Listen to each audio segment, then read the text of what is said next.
Good morning to all of you who are participating in this webinar. In the name of the Archdiocese Commission of Bombay for Interreligious Dialogue, I welcome you for its Bird Alumni Day on this Mission Sunday, October 18th, 2020. This is a program of an interreligious webinar on Fratelli, Tutti, that is, all brothers and sisters, encyclical letter of Pope Francis. I welcome the eminent religious leaders who will speak on this encyclical and explore possibilities for collaboration to build a world of love and peace. I welcome the alumni members of the Basics in Interreligious Dialogue, the commission members, our teachers of different religions of the Basic Interreligious Teaching Program. For Aniceto Pereira, the dynamic leader in our group, Mr. Marcos, and other folklore members who are assisting us in this program. All our well-wishers and those who are keenly participating in this program virtually. Before we begin, I kindly request all participants, except the speaker, to mute your mic for better reception and for better hearing. Please do so. As we begin this online Bird Alumni Day program, I would like to introduce our panelists. Dr. Zeenat Zaukatali, she is the Director General, World Institute of Islamic Studies for Dialogue. She has been very active in dialogue programs of the Bombay Archdiocese. Her CV is very big, as well as others' CVs are very big. So I am only taking 2 points to save our time. We have His Grace Keshav Murari Das. He is a monk belonging to ISKCON for the last 15 years. He has performed more than 3,000 stage programs, followed by melodious kirtan and lectures. He has been conducting seminars and conferences and YouTube programs. Yeah. The third panelist is Father Dr. Gilbert de Lima. He is a professor at St. Pius College, Goregon.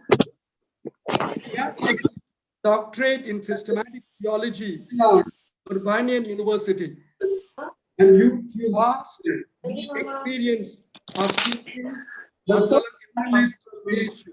Father Dr. Gilbert de Lima, he is very big, as well as others. CVs are very big.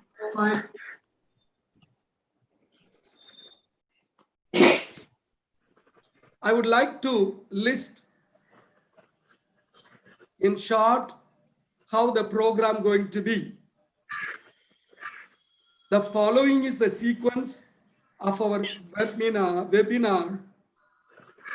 First, the panelists will have 3 rounds of sharing on 3 important areas of the encyclical.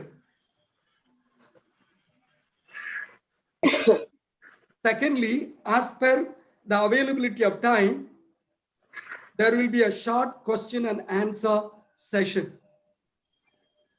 And the program will conclude with a vote of thanks.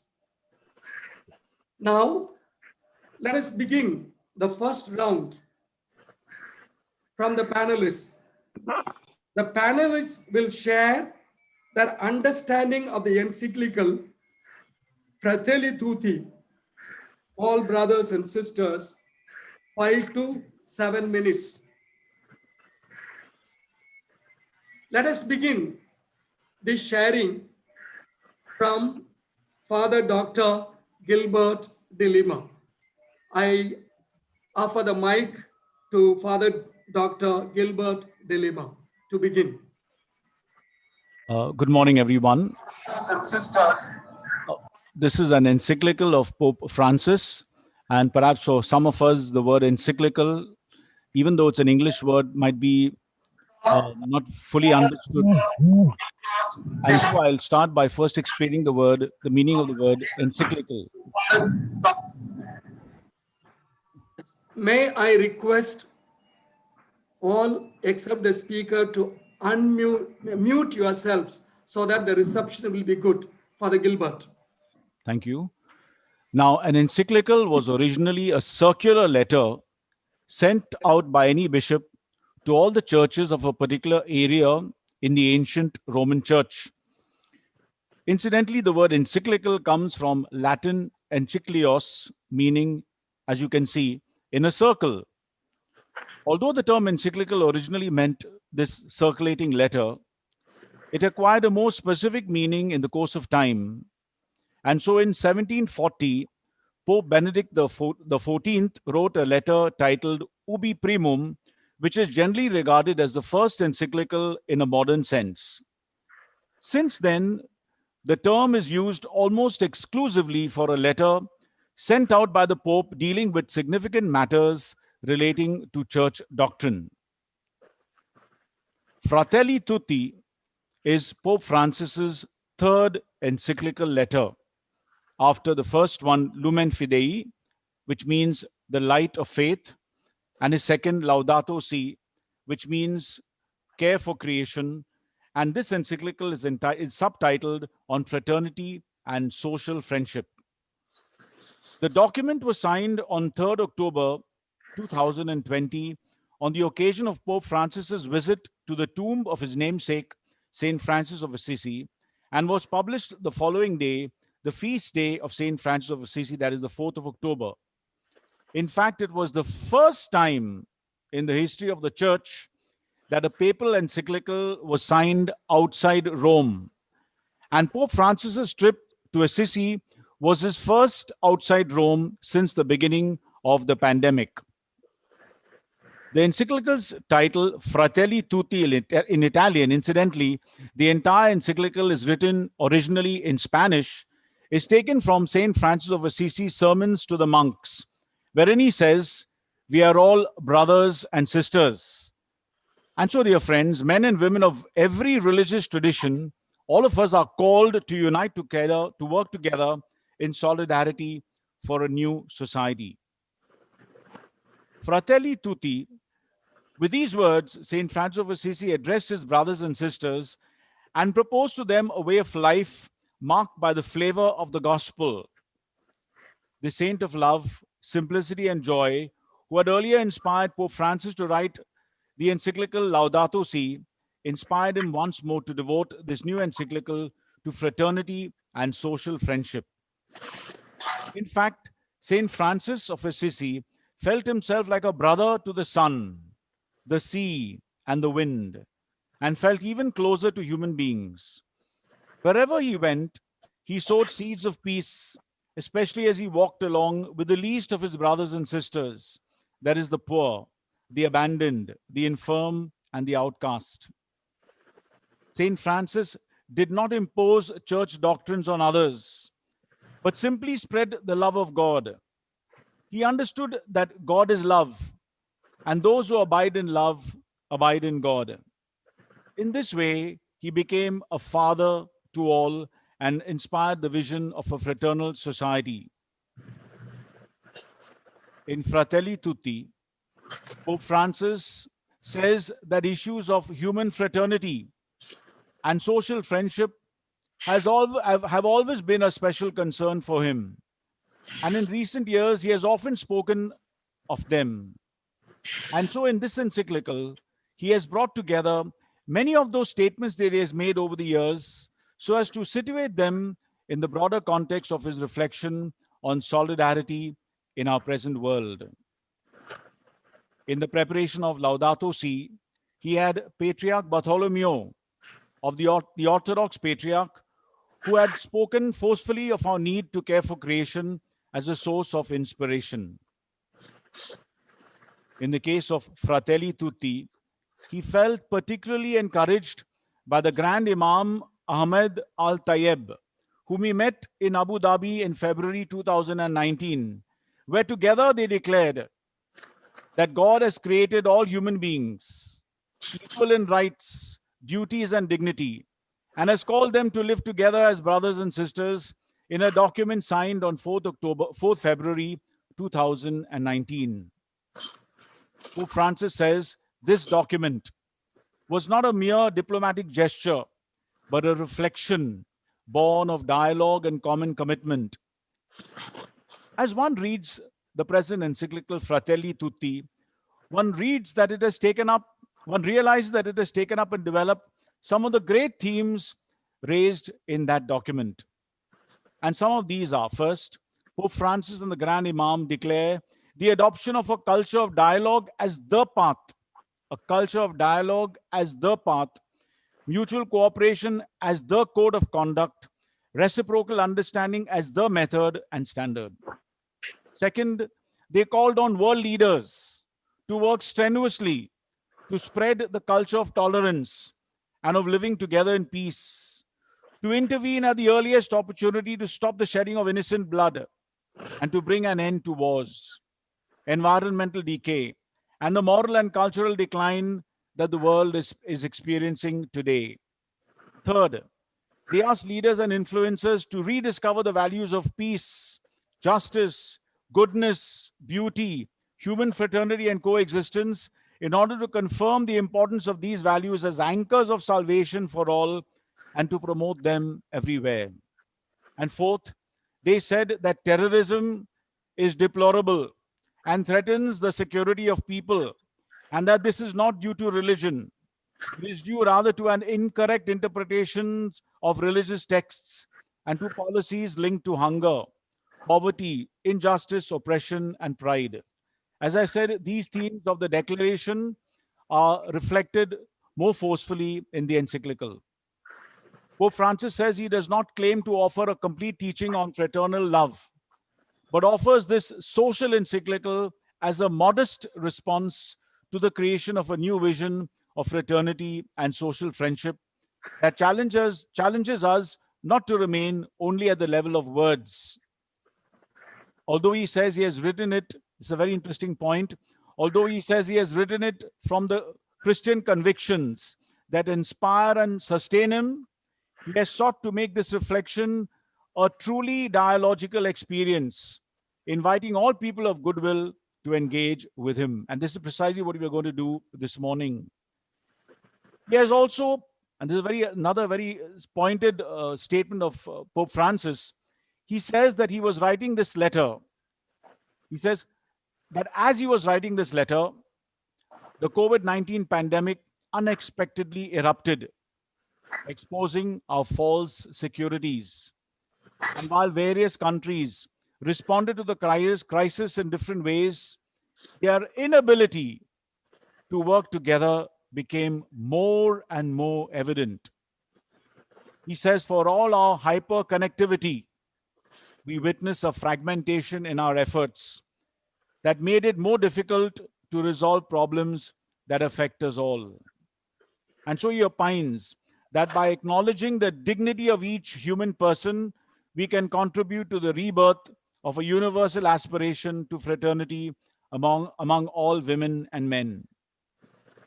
My dear friends, given that this is a visionary document, although it has its roots in reality, as we shall see, he says, it is so important that we dream together, because by ourselves, we run the risk of seeing mirages, things that are not there. Dreams, on the other hand, are built together.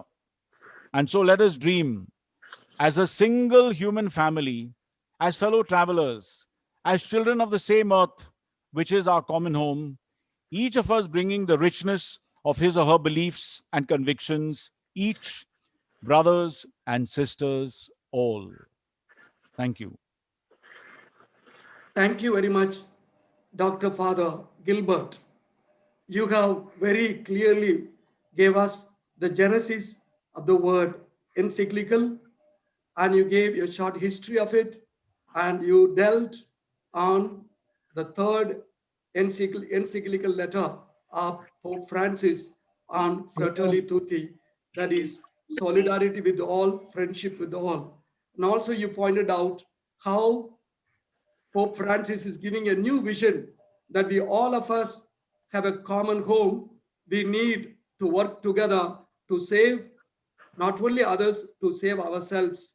So this new vision of Pope Francis gives us directions for all of us to work. Now I invite Dr. Zeenath Saukatali to present her understanding of this encyclical. To Dr. Zeenath Saukatali. Good morning, salam, adab to all of you, and thank you so much. I am very honored to be invited to reflect upon the great letter and the great thoughts that have been emanated by the Pope, by His Holiness Pope Francis.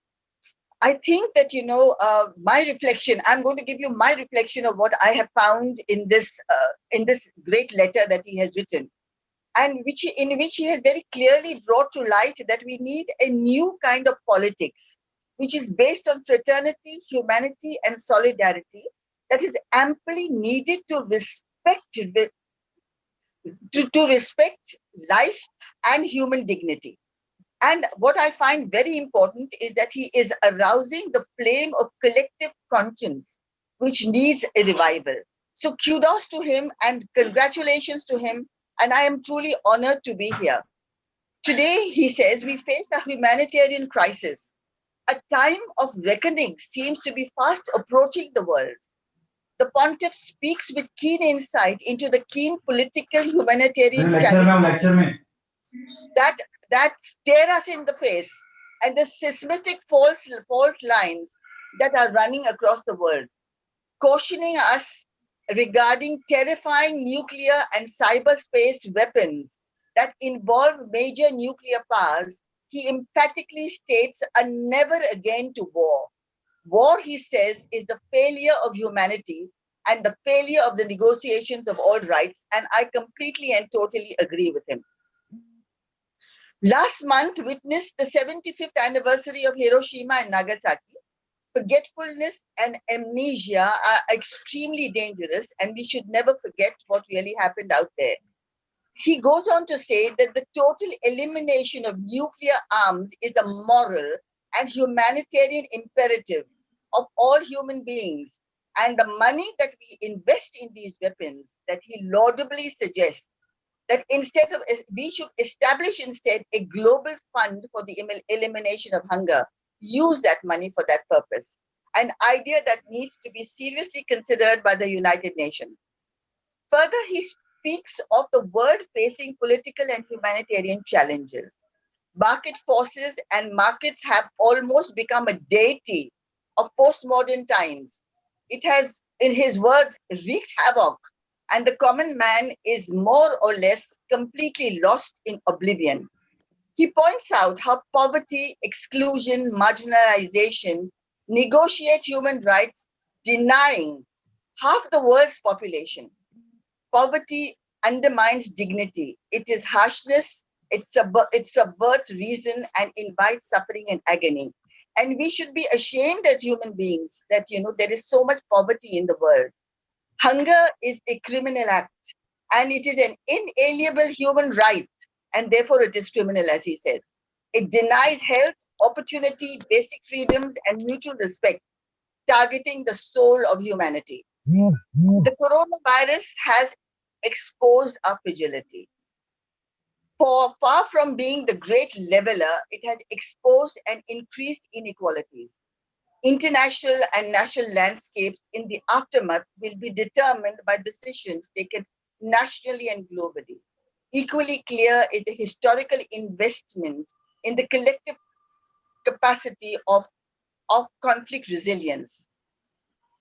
And he goes on to say that in a world of interdependence and interconnectedness, he points out that the challenges mentioned can only be met collectively when we gather together and make up our minds that we really want peace. The starting point standing in solidarity with mutual concern, building resilience, encompassing a fair political, economic, civil society, which is so lacking today. These, he says, can only be met with through a policy based on dignity and the equality of all human beings, cutting across religion, race, class, ethnicity, and gender.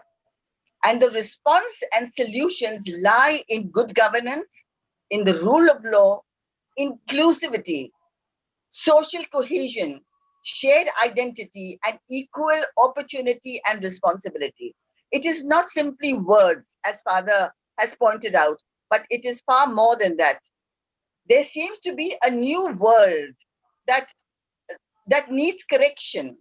We need to transcend that disorder. We are living in a world of disorder today and conceptually move towards a more human structural strategy. Global indifference creates problems, ethical negligence, prejudices, racial barriers, cultural cultural barriers, organ sales, women trafficking, and media irresponsibility. We can't believe that we are really living in the 21st, in the 20th century and coming into the 21st. For good things to happen, peace is an imperative. And I like what he says, that peace is an art. It is really something that it's a never-ending task. I'm quoting him.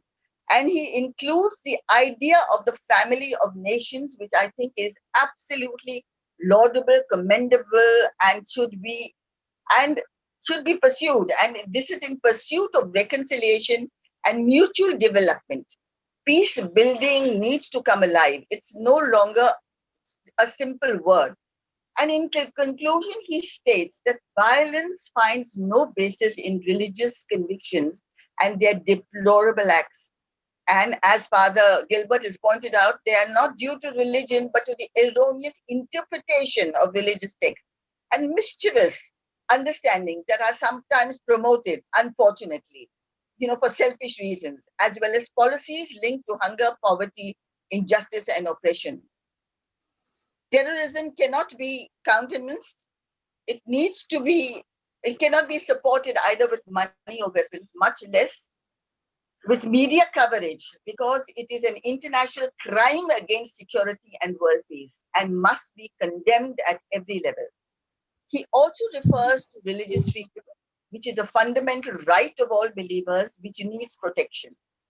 And lastly, he refers to the role of authentic mediators who could expend themselves in order to build peace.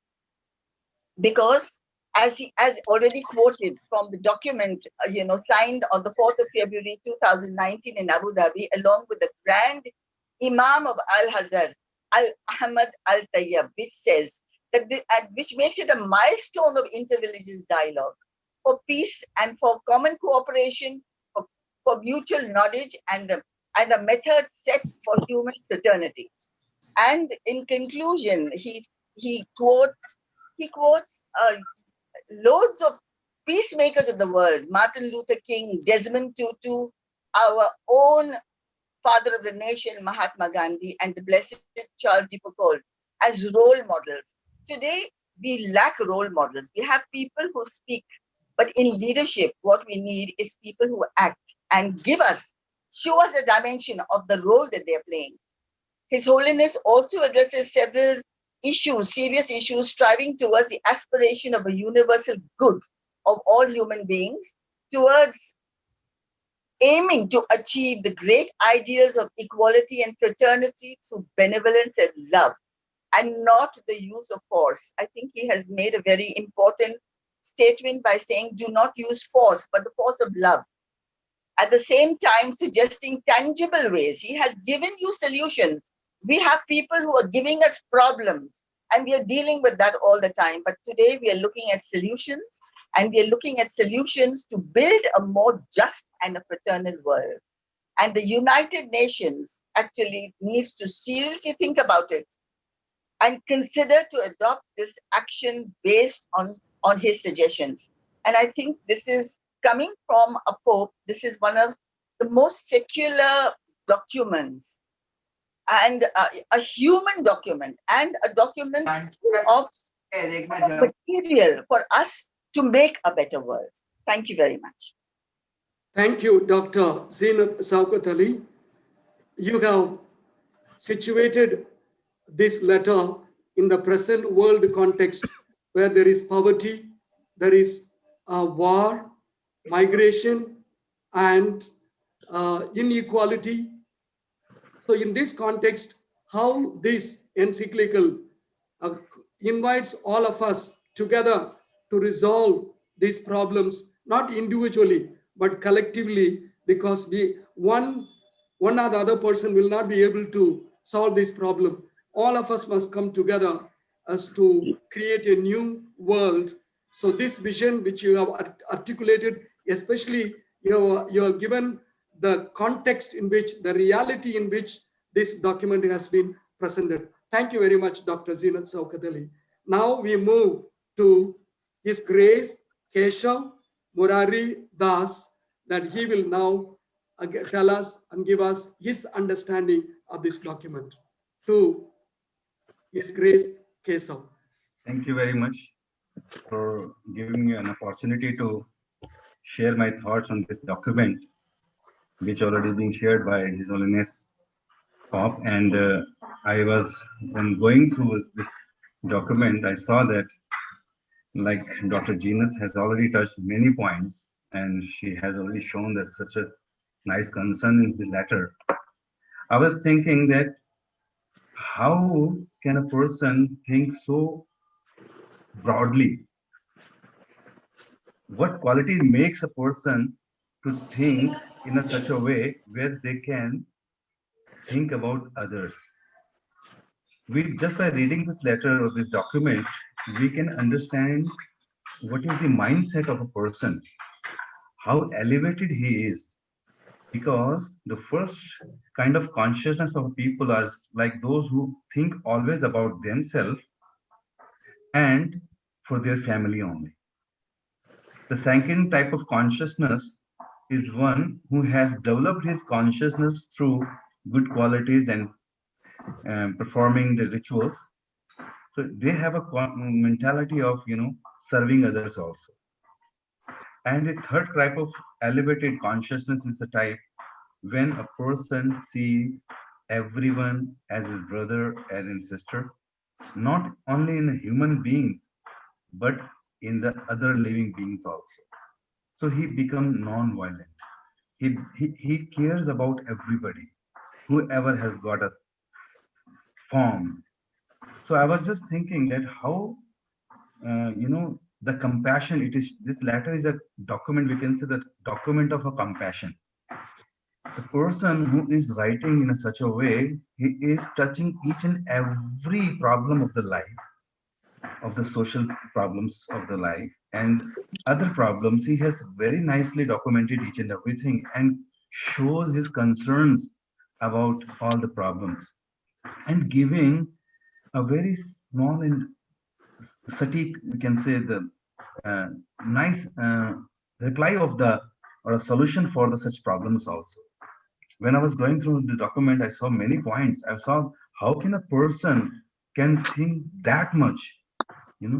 If somebody is hungry, we just think, okay, let's give him a food.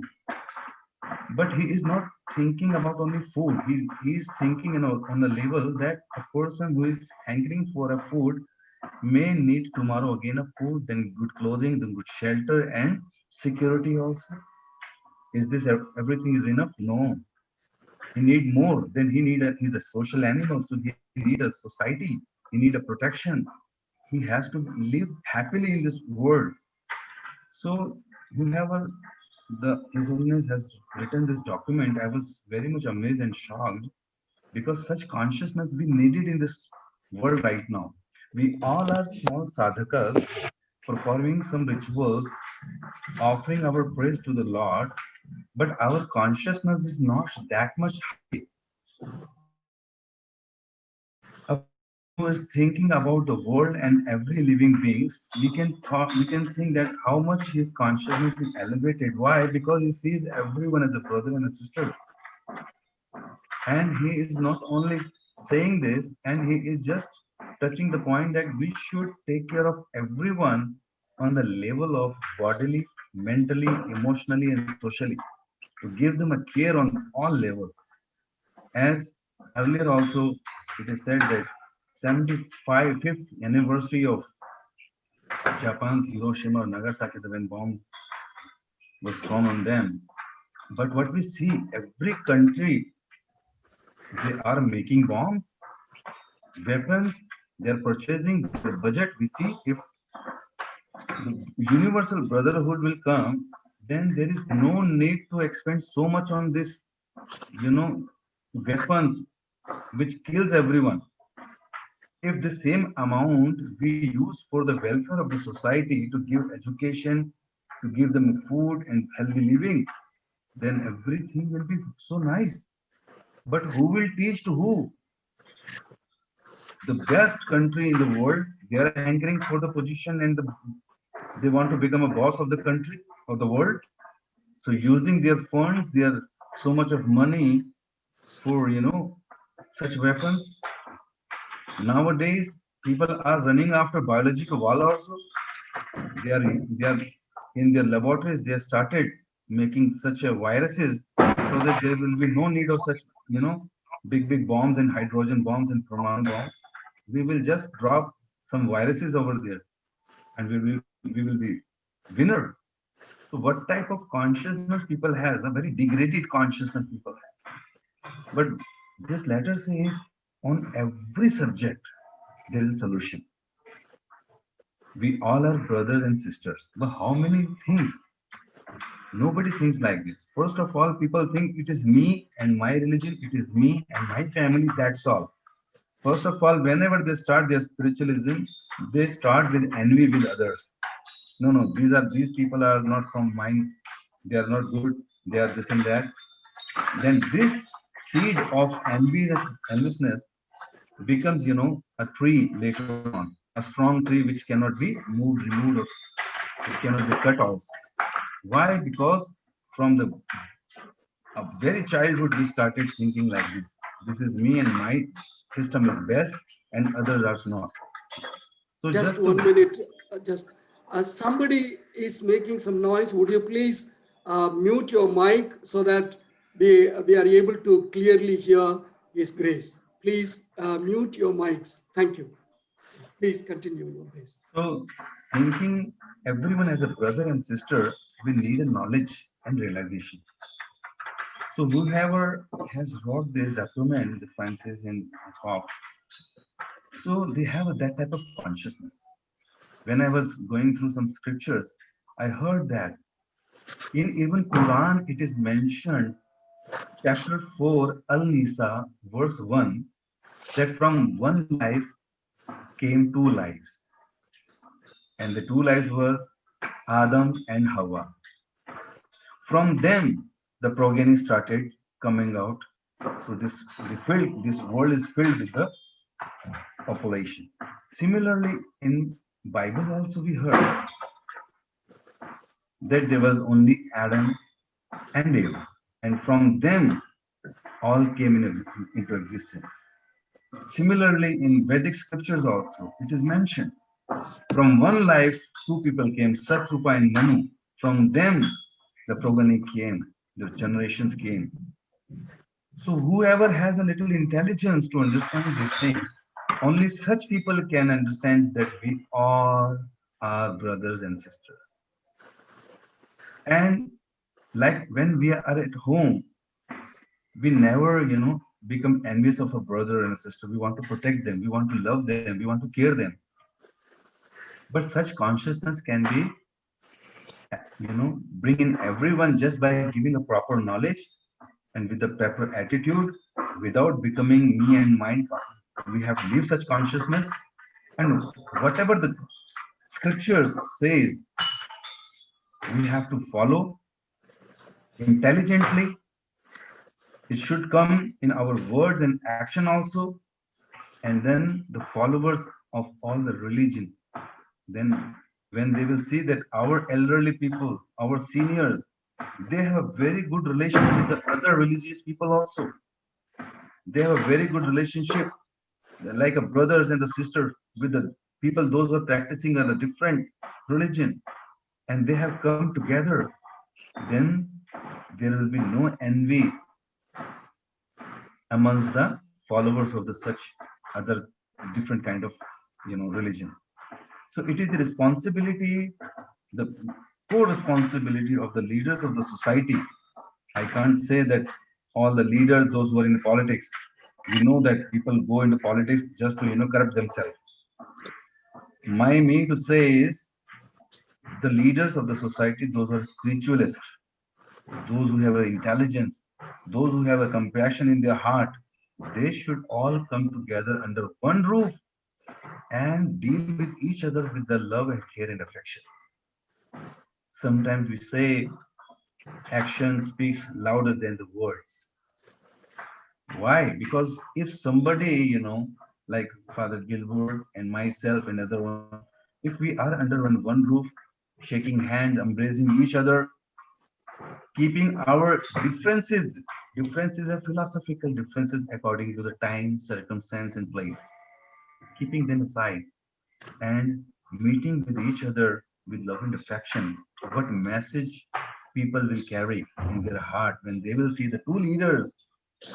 They have such a nice consciousness. They are elevated. That's why they don't see bad in others. They don't see that they're from different religion or something like this. So right now, this is our responsibility to bring the change in the world. We can't say we will bring by changing others. No, we have to change ourselves. This document is teaching us so much because they have touched each and every problem of a life, of a society, for the world also. But it can only be solved by keeping us or elevating our consciousness according to the scriptures. By doing that, then we will see the change. First, let bring this change into me and my surroundings, and then my whole world will be changed. Whatever I want to see the change in the world, I have to bring this change into me first. So if the God is one and his names are so many, so everybody, because the religious people, when they are not keeping standards up to the mark and not behaving properly, so people also they don't want to follow because Maya, the illusory energy of the Lord is so strong, people will not follow. They will always ready to break the rules easily when they will see that our leaders have a good consciousness and they all are having a good relationship with each other. People will follow this. So when we say the God is one, yes, God is one. But names are different. Yes, names are different. Because see, today, because of communal wars and because the differences between one religion to the other, I was just checking out the ratio, how many people are atheists nowadays.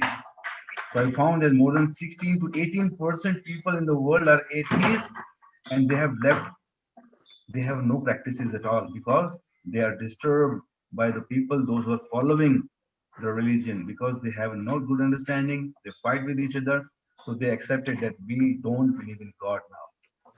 And this is our unsuccess rate to this material world. Because we did not behave nicely, we did not worship our Lord properly and have no good relation with each other. So most of the people became atheist. Now to bring them into the religion, we have to behave properly. We have to practice our practices so that people can see that the real peace, real love, real happiness into the religion only if we follow that. And if God is one, because we need a little intelligence to understand the God and to understand each other's feeling. And that is like we say, somebody says Allah, somebody says God, somebody says Krishna or Bhagwan. Yes, they all are one. But if I'll say no, the word comes in my teaching, it is the only one and others are not, it is not good.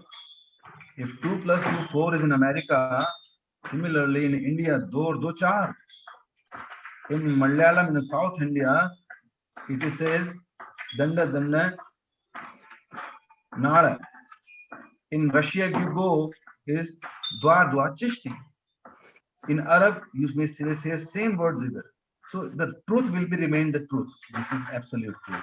But we need a person, we need a people, those who have such understanding to make others understand. Then only the peace will come in the world. And from this document, I saw each and every problem which is shown, which is just indicated there. It all can be, because the path is also shown. Like we can come together, brother, sister, and the poverty. How can we? And it is said also that UN also, we have to change the UN understanding also. United Nations doesn't mean that people should come under the one roof and leaders should shake hands and drink and went away. No, it will only change, will come when the leaders also of the society is also trained in such consciousness. Thank you so very much. Hare Krishna. Thank you very much, Your Grace, Keshav Murari Das. You have not only given us with what consciousness this encyclical letter has been written, and you have said that, that this letter covers various dimensions of the present world, and also it gives us some directions how we can collaborate with each other. You also given your own reflections on this document. Now, we ask Dr. Zeenat Saukatali, your reflections. See, you have gave a summary of what you understood in the first round, but now with your religious background, how your religion, as a coming from an Islamic background, how this document reflects your own religious views, we can share among ourselves. Please, Dr. Zeenat Saukatali. Thank you so much, Father Michael. Thank you so much. I think that this document reflects religion. Islam says the same thing. Islam talks of humanity. Islam talks of embracing humanity. Islam cuts across, cuts across religion, cuts across race, cuts across color in order to embrace mankind. And there is no compulsion in religion. There is a lot of misunderstanding about Islam. And I want to start because, when the Pope has mentioned specifically violence and terrorism, there's a lot of misunderstanding where, in regards to Islam and violence, I would like to begin with that. And I want to quote to you a verse from the Quran in relation to that. Now, the thing is that, Islam, the point I'm trying to make is that Islam believes in sulh-e-kul. Sulh-e-kul means peace and reconciliation. It believes that, you never have to ever lift your arms, and, you never have to be, the use of violence is absolutely not acceptable. So I'm going to quote to you from the Quran, a verse from the Quran, which is dealing with Cain and Abel, okay? And this verse of Cain and Abel is saying this, and I'm quoting in English, please note so that everybody can understand it. The seminal example of peace is offered and non-violence. Please note that I have written a whole chapter on non-violence in Islam in the parable of Abel and Cain, which is in Arabic, Habil and Kabil. Abel represents justice and righteousness, refusing to soil his hands with blood. And Cain, on the other hand, represents aggression and readiness to kill. So I'm quoting the Quran. This is Surah number 5, verses number 30 to 34. It goes on to say, recite to them the truth of the story of the two sons of Adam. Behold, each presented a sacrifice to God. It was accepted from one and not from the other. So said the latter person said, be sure I will slay you. To which Abel replied, God does accept the sacrifice of those who are righteous. So if you stretch your hand to slay me, it is not for me to stretch my hand to slay you, for I do fear God, the cherisher of the worlds. Now, I need you to reflect on this particular verse and think about that, despite the fact, and there are multiple interpretations which there is no time today for me to discuss, but sometime, Father Michael, if you ever have something to do with violence and non-violence in religion, I will go into the depth of this and explain to you how the Prophet has always born in a climate of aggression, born in a climate where there was violence and use of arms at the drop of a hat, how he established peace. And I think it is a very significant, and I'm sad to say that scholars of Islam have not written sufficiently on the subject. Now, I also want to point out another verse from the Quran, which was revealed during a time when there was conflict. And it is very clearly stated in this particular verse, Surah number 41, verse number 34, which says, good and evil are not alike. Requite evil with what is best. Then truly, he between you and whom there was enmity will become your dearest friend. Please note, this goes on to say that the idea is to eliminate the enmity and not the enemy. And we have seen this. I'm watching this.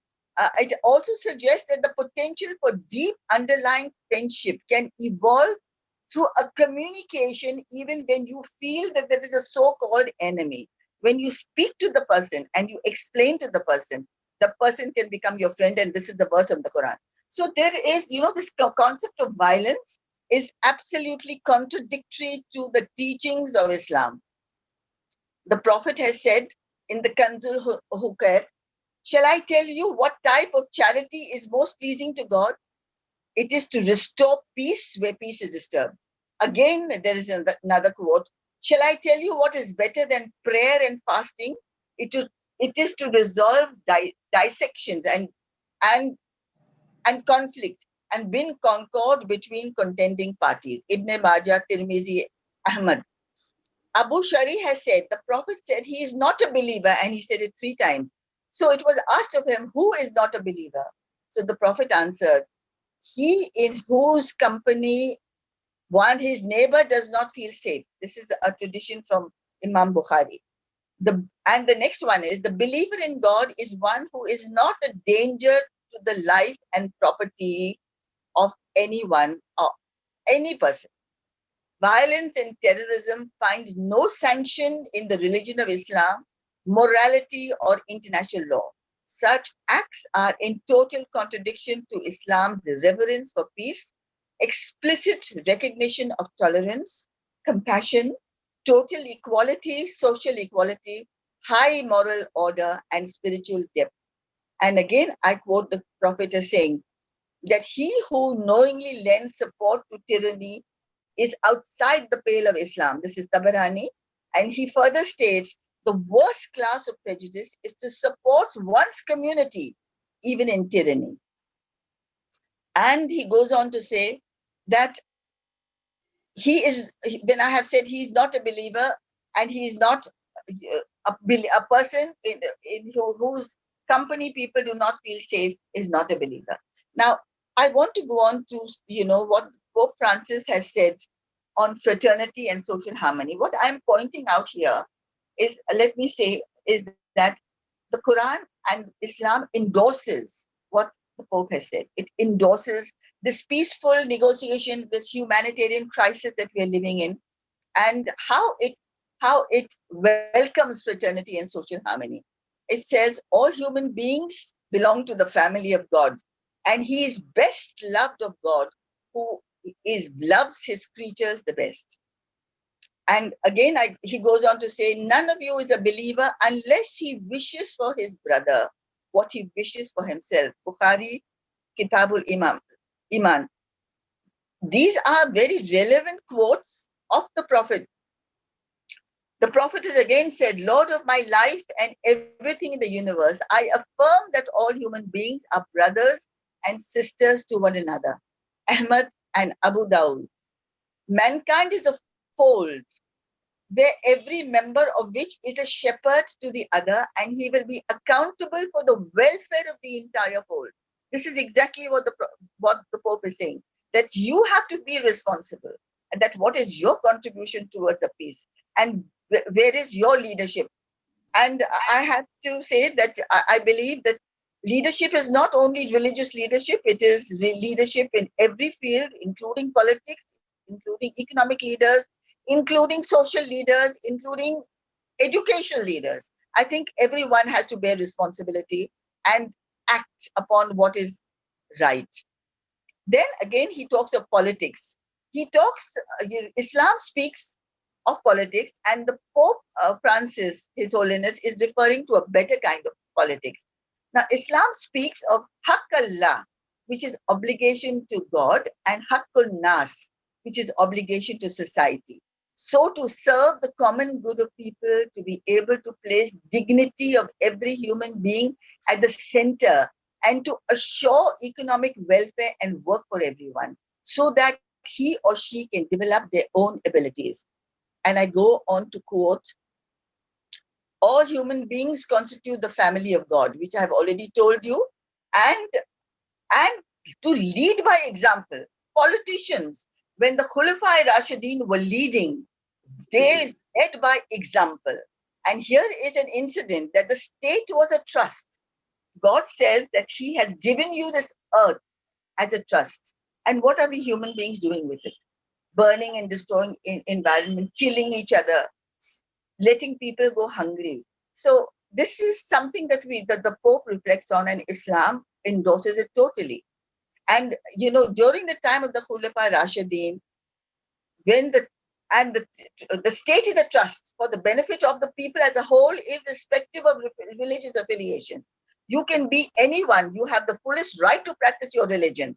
You have the fullest right to be a good citizen of the country, and irrespective of your religious affiliation. And the Khalif at best was the first among equals. That's it.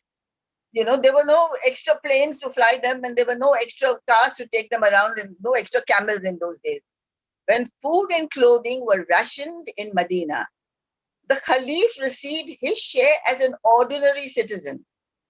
And the only leader of the world that I have seen doing this during the pandemic is Boris Johnson, who came riding on a bike in coronavirus times after he was released from hospital. And every man and woman had a right to question. You see, the freedom of speech and the right to question was given to every man and woman. And you have here a woman by the name of Khawla bint Saliba, who corrected the authoritative ruling of Khalif Umar ibn al-Khattab on the question of Mahr. And he accepted what she had to say. So please understand that can in today's world, this be possible. And this is what the Pope Francis is saying, that we have the constitution of freedom and that no one is above the law. Regarding minorities, Islam says, and the Pope refers to minorities as, and the Quran is saying, and Islam is saying, security of life and property, freedom of conscience was guaranteed to non-Muslim minorities who are referred to as zimmis, which means the protected of God and the Prophet. I think, there's so much misconception and misunderstanding even on terminology. The Prophet is proclaimed, I shall myself be the complainant against him who wrongs a zimmi or lays on him or her a burden or deprives him or her of anything that belongs to him.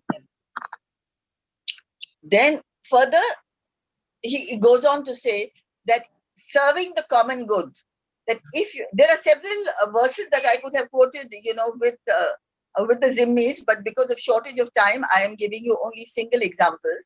And serving the common good, as Pope Francis points out, and the hukuk, the Kununul Kunzes says that if you wish for graciousness from me, show graciousness for whom I have created. And that is human beings, your environment, and everything that surrounds you, your animals, and the dignity of every human being. I think the Pope Francis has gone very deep into dignity. And I think that is one of the essentials of human rights. Human rights begins with the dignity of man. And so therefore, what is central to Islam is dignity. And here I quote from the verse of the Quran, Surah number 17, verse number 70, in which very clearly God states we have bestowed dignity on the children of Adam and provided them with transport on land and sea, given them sustenance of things good and pure, and confirmed or conferred on them social favors above a great part of our creation. So, for every human being, children of Adam and Eve at that time was not expressed in the form of what we understand as Islam today. So, the oneness of humanity, the Quran places emphasis on the oneness and unity of all human beings. It introduces the idea of the common origin and ancestry in several places, in 4 different places. And I think His Grace today has quoted that, when and the verse is, which says that, "O mankind, reverence your guardian Lord who created you from a single soul and created of like nature his mate, and from them scattered seeds to countries and men and women. Reverence God, through whom you demand your mutual rights, and reverence the wombs that bore you." So there is a great amount of respect for women. I have written several books, 2 of which are one of which is called The Empowerment of Women in Islam, and which is going now into its next edition very soon. Then again, the Pope refers to equality, which Islam completely endorses. For instance, the Quran says that all human beings are created equal and no one is superior to the other. Dignity constitutes that, and irrespective of religion, color, gender, the right to freedom of lifestyle, right to labor, right to security, right to family are secured. And it's a very famous quote of Prophet Muhammad at the Hajjatul Wida, which is the last Hajj, where the Prophet says that the Arabs were always very proud of their bloodline. And so it was said to them, the Arab has no superiority over the non-Arab, nor the non-Arab over the Arab, the white over the black, nor the black over the white. He is best in the sight of God, who is best in his actions. Now, what more can one say? It abolishes and demolishes racism and demolishes every kind of inequality. Dr. Zenat? Yes, I'm concluding. I'm concluding, Father. Just give me half a minute. And forgiveness, he talks about forgiveness. He says that, all human beings are equal in the eyes of God. So the little that I have been able to quote, I'm sorry, I've overrun my time, Father Michael, but there are many more verses to endorse what the Pope is saying directly from the Quran. Thank you. Thank you, Dr. Sinath Saukatali. You have linked how similar sentiments are given from a Islamic perspective from the scriptures. And so you have cited the commonality which Pope is talking about. Now, His Grace, Keshav Murari Das, you have a short explanation from your side. What would you like to reflect on this from your perspective? Thank you, sir. Give me a chance again. It will be good if it is a little short because the time is running up. Yeah, thank you. It will be short for 7 days. Bhagavad Satta kind of. Sir, actually, thank you so very much. Today you have brought us under the one roof to discuss such a important issues. And my only concern and my reflection is that our scriptures, which is given by the God himself, and it is you can say the instruction manual for all the mankind. The problem is somehow or other, because of industrialization or the modernization, we have come to the point where now the problems has a little bit changed. Earlier, the problem was something else in the Vedic time, in the previous time. We were, fighting for small things, but we were fighting at that time also. But the people were very much inclined towards the devotion. But now things has changed because of modernization and because of industrialization. Earlier, people were very satisfied with a small family or a big family together living nicely. But the things has changed now. We have become a nuclear family, but the problems has totally changed. The pollution, the population, and other samasya, other problems, they are just disturbing, haunting us day by day. We are unable to sit a place where we can take a good breath and we can say that I'm very peaceful. It is said in the scripture, in the movies they also share. Today I have, Amitabh Bachchan बोलता था, मेरे पास माता है, मेरे पास बंगला है, गाड़ी है, motor है, कार है, माँ भी है. But still people are not happy. Why? Why this happiness has lost? It is within actually, but we are hankering this happiness outside the world. See, the universal brotherhood and the peace. Peace is not a big deal. If you change your side of sitting side, if you are sitting in the main red light where the traffic is going on, people are honking on cars, so you will be not in peace. Just change your side, go to the Himalayas, sit in the jungle, you are in peace. But this peace is also temporary. What we see, we all trying to find out peace and then happiness on the two levels, most of the important levels. One is physical level, and second is mental level. In the physical level, we want to satisfy our senses and we want to relish that peace from the mind only. But we are just hankering for on the bodily level and the mental level. And it will go and come, it will come and go again and again. Things will change, environment will change, strategies will change, and people will, they will fight all the time. Why? Because they are unaware of their self. They don't know who they are actually. When we die, somebody says, oh, somebody has gone, somebody has passed away, but the body is there. Who is passed away? No, somebody passed away. Baba, that body is there. Who has passed away? Something from his, from the body, something has gone away. Okay, what you say to that? We say that soul. And what Hindu says then? They say Atma. And what Muslim says to that? They say the Ruh. Okay, it means what we are doing, we are identifying ourselves with the body, and then my religion, and then my surroundings, and with the particular path which I, born in.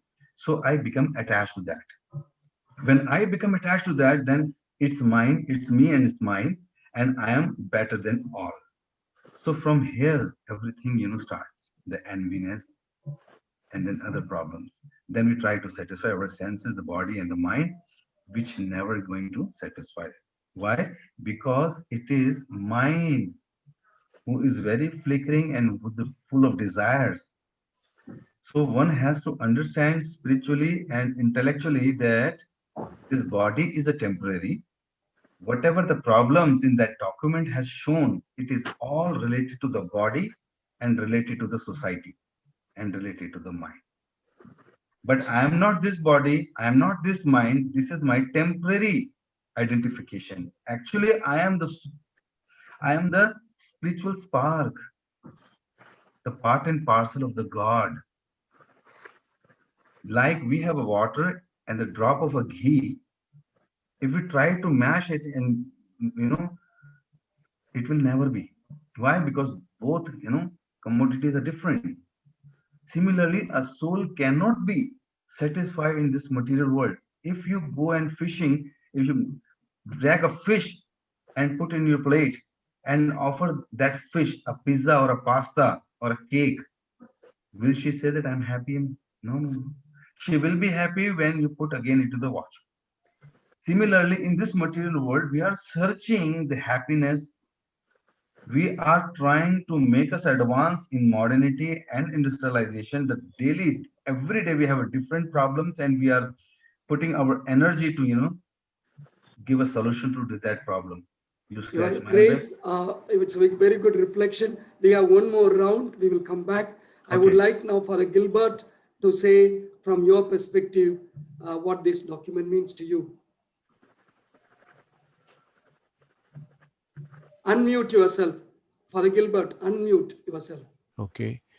My dear friends, the focus of this document is solidarity. And Pope Francis says, when we are open to God, who is a father to all, that will pave the way to deeper bonds of fraternity and love. When we realize that God is a father of all, then obviously we are children of God, we are brothers and sisters, and that will motivate us to reach out to one another in humble love and service. And so at the heart of this social encyclical is the theme that every person has a dignity bestowed on her or him by God. I repeat myself, every person has a dignity, irrespective of his state in life. Every person has a dignity bestowed on him or her by God. And this is related to all the themes that are part of this great social encyclical. The point of reference in this encyclical and the theological core of this encyclical is the parable of the Good Samaritan. We know this parable of the Good Samaritan, the person who reached out to a person or another in need with no concern for his own safety was the Samaritan, who was a foreigner, who was a Gentile, who was a person who was a non Jew. He risked his life for the sake of another who was possibly considered as dead on the road to Jericho. And so, my dear friends, the Holy Father reminds us that so often in our lives we have forgotten this aspect of our common humanity. And it is only when you and I reach out in selfless and sacrificial love, agape love, that we are able to experience a fulfillment that only love can bring into our lives. All of us have a responsibility for the wounded. And so we need to act co responsibly in creating and putting into place new processes and changes to heal the wounded. And in fact, in the context of this pandemic, you and I have encountered so many persons, doctors, nurses, caregivers, rickshaw drivers, persons who have risked their lives for someone whom they never knew, simply because they wanted to reach out to that person in his or her time of need. Pope Francis reminds us that in these contemporary times, the feeling of belonging to a single human family is unfortunately fading, and that quest for justice and peace is being replaced by a globalized indifference. And he highlights so many features of our throwaway culture, including our efforts to disregard the unborn, the elderly, and discriminate against women.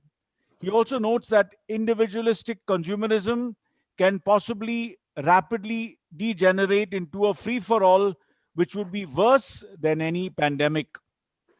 And so he states that universal brotherhood is possible, but requires a decisive commitment to devise effective means to this end. And so he says our love for each other has to be translated into action. Our faith must be translated into practice. Thank you, Father Gilbert. That brings us to our next round. That is, all of us are saying our religion talks about the dignity of a person, that we need to deal with everybody with respect. But how the world is failing? Are we failing as religious leaders to instruct, or the market is dominating, or the globalization process is dominating, and we are sleeping there as religious leaders? So with these documents, when we have reflected, now we come to the third round. What can we do to transform the world? We have reflected on the document, we have reflected from our religion, but how can we cooperate together to build a new world, a world of justice, peace, and no hunger? So we need to reflect much more. I think this is very important. Belonging to different religions, how we can work together to transform the world. May I invite Dr. Sinath Saukatali to begin an interaction with the other two leaders, religious leaders, how we can build it together in concrete and practical terms. That is more important. Father Gilbert, would you like to say anything more? No, I just would like to start off from where the Holy Father says at the end of the document, when he speaks about religions, the last 8th chapter, he says we are called to be people of dialogue to cooperate in building peace, not as intermediary, but as mediators, authentic mediators. So he says we religious leaders, whoever we are, from different religious traditions, we have to be prepared to expend ourselves, to really give ourselves up completely to be mediators of peace. And so he calls us to be mediators of dialogue. And Pope Saint John Paul II, in his encyclical Redemptoris Missio, speaks of 4 forms of dialogue. I think at this point of time, it's so very, very important for all of us to be mediators of dialogue, persons who are committed to dialogue, the dialogue of life. When in the course of our life, we break walls and we build bridges. The dialogue of prayer, where we, like St. John Paul II, call leaders from different religious traditions to Assisi to engage in a common prayer.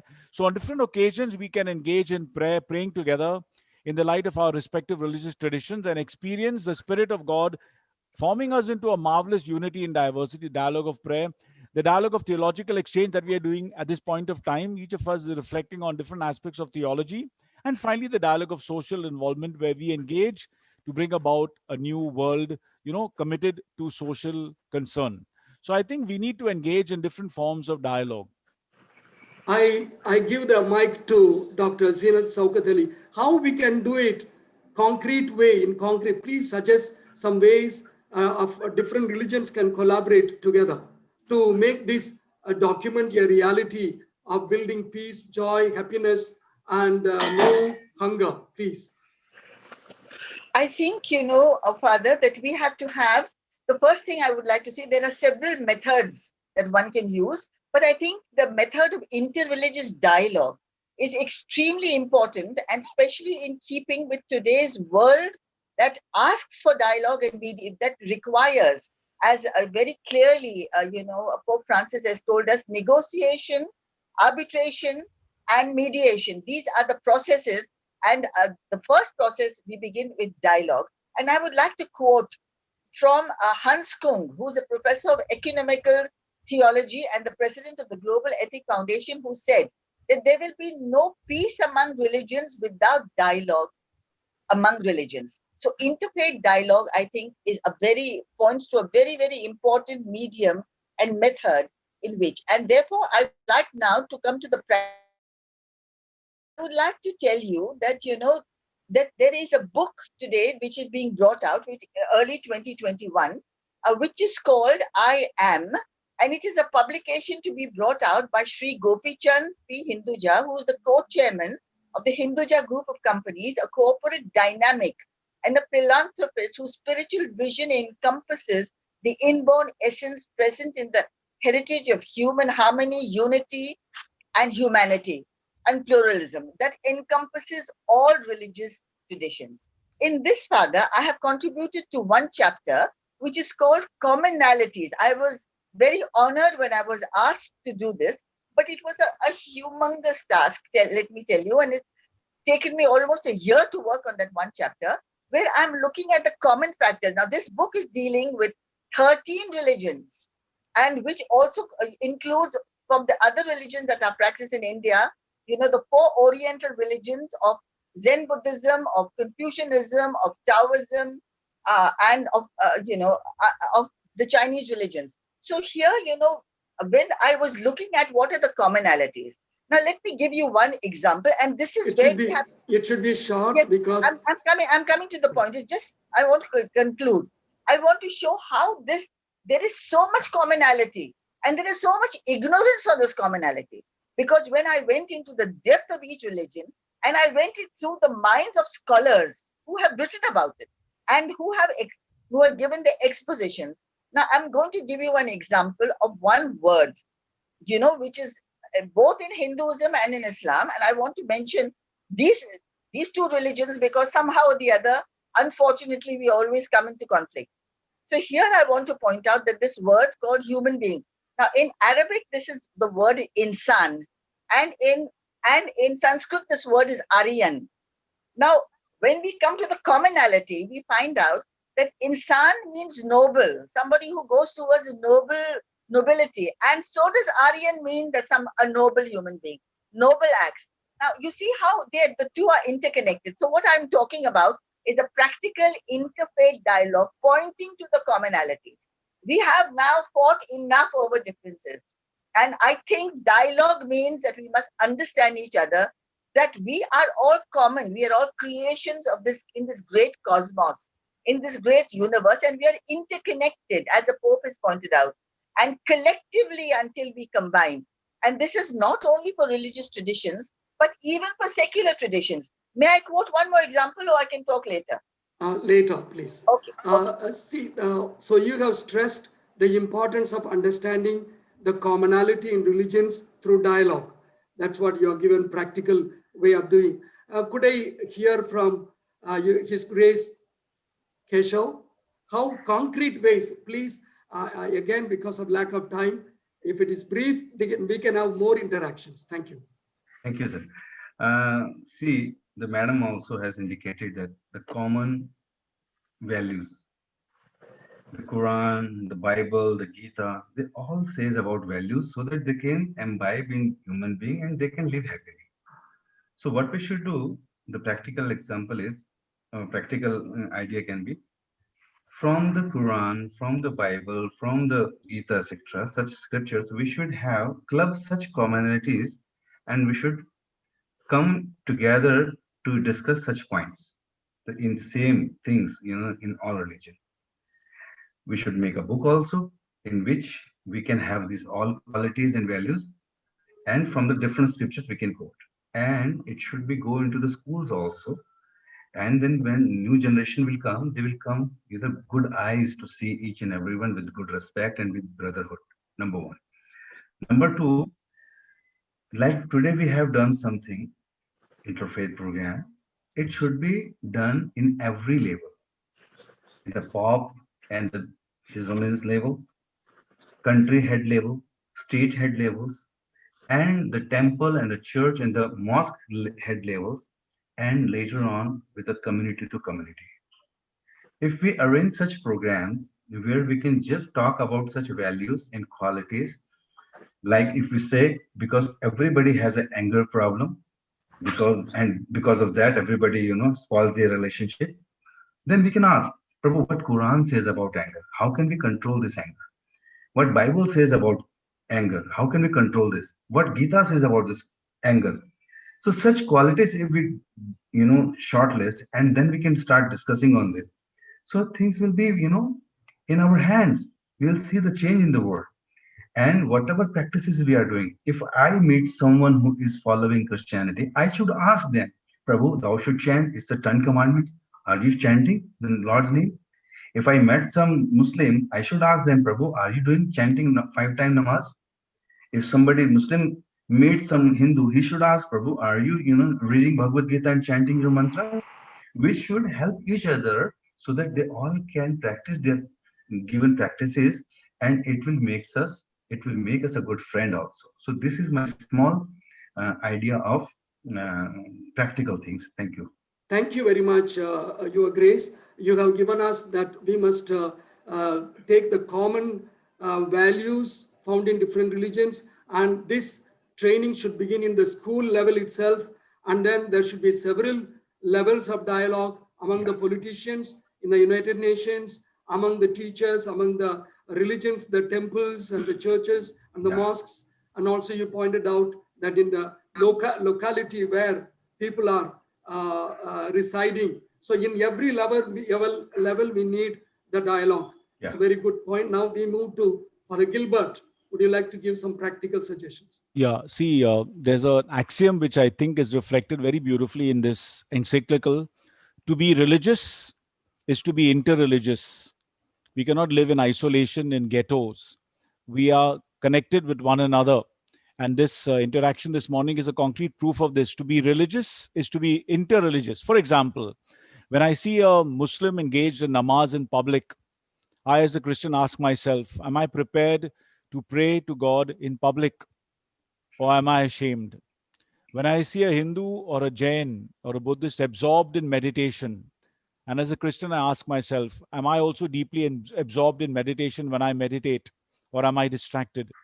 When I see a Sikh, for example, engaged in langar, reaching out to the poor and the unfortunate and offering them food for survival, what about my own self? Am I also reaching out to people who are hungry and starving? And so, my dear friends, when we are open to the faith practices of our brothers and sisters, to their faith, to the core of their religious beliefs, we are challenged in the process to become better Christians, better Hindus, better Muslims, and so on. And so I do believe in the present context where we are living with one another in close communion, when we are open to the faith beliefs of the others, the faith beliefs of my brothers and sisters, and the way they practice their faith challenges me to be a better Christian, to be a better Hindu, to be a better Muslim, and so on. And so to be religious, I believe, is to be inter-religious.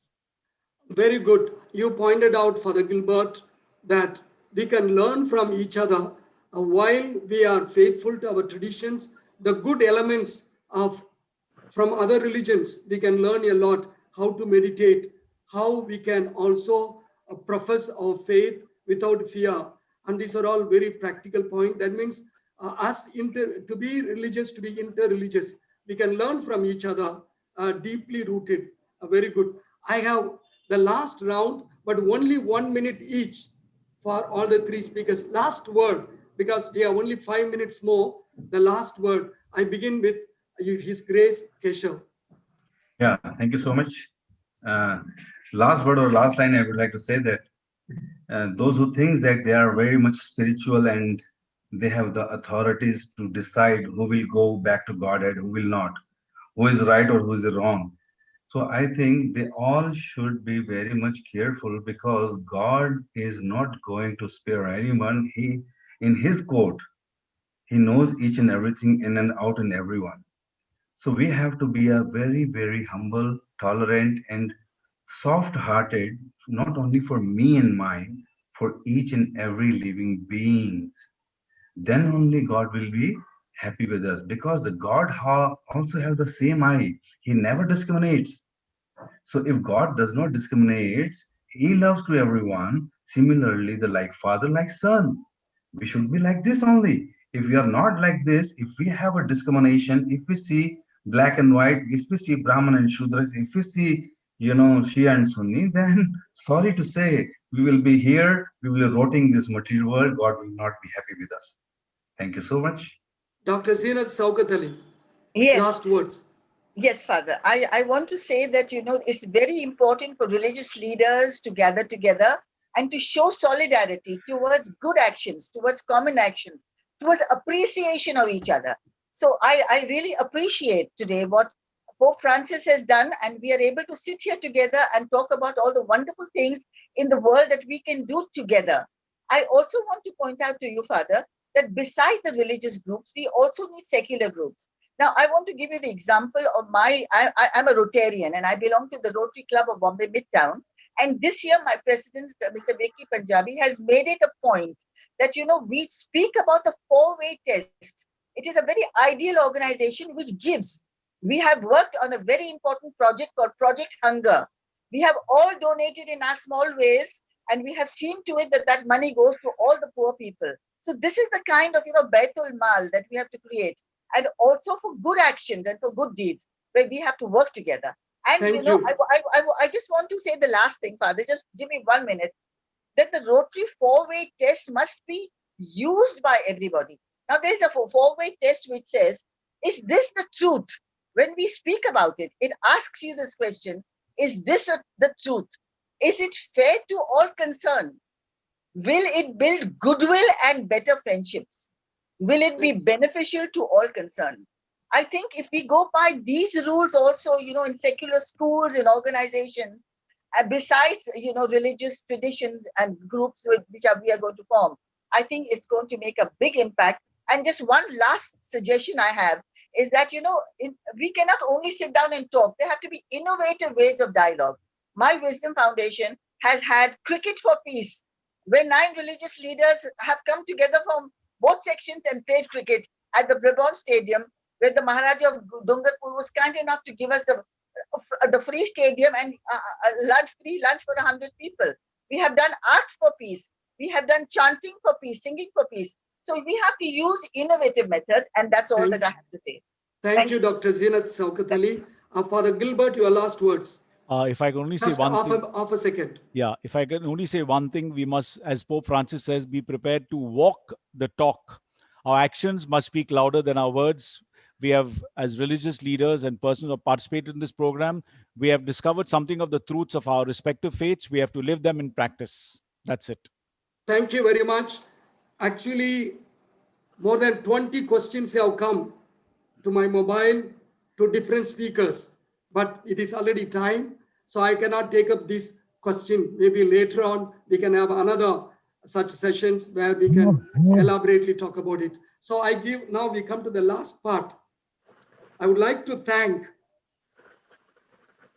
the eminent religious leaders who spoke on the encyclical and explored the possibilities for collaboration to build a world of love and peace. It's only an exploration. So I thank His Grace Keshav Murari Das, Dr. Zeenat Saukat Ali, Father Dr. Gilbert Dilima for your time, valuable time to come here to share. You, first of all, you have spent time to read the document and you have shared it. We are very grateful to you. I am also very grateful to our alumni members of BIRD, the commission members, our teachers of different religions of the BIRD program, Father Aniceto, our dynamic leader, Mr. Marcos for his technical assistance and behind the scene for this Zoom program, and folklore members and all our well-wishers and those who are keenly participated in this program. Thank you. Thank you one and all. Have a nice day. We could have invited you there for a cup of tea, but because of this virtual program, we are not able. Later we will do it. Thank you very much once again for all of you. We close Please this show program. us Thank a you. cup of tea just virtually. Then and thank you very much for conducting such a nice and strong principle kind of, so that we just stopped and started again. Otherwise, it would have not done everybody being involved in this. Thank you so very much, and everyone. If I spoke something wrong, please forgive me also. Thank you, Father Michael. This Thank was you. very, very interesting and very enlightening. Hope we can do this kind of sessions more often. Thank you again. Thank you. The program is closed. Thank you. Thank you, sir. Thank you, Father. very much. Thank you, everyone. Thank you, Father. Thank you. Hare Krishna. Thank you so much. Thank you, everybody. God bless. Thank you, everybody. Thank you, Father. Thank you. Assalamu alaikum wa rahmatullah. Thank you for everyone. Yeah. Salam. Good program Walaikum organized. salam. Walaikum salam. Alaikum salam. Yes. Assalamu alaikum. Hare Krishna. Salam. Good afternoon, Walaikum salam. everyone. Namaskar. Good afternoon. Namaskaram. Thank you. Thank you. Thank you.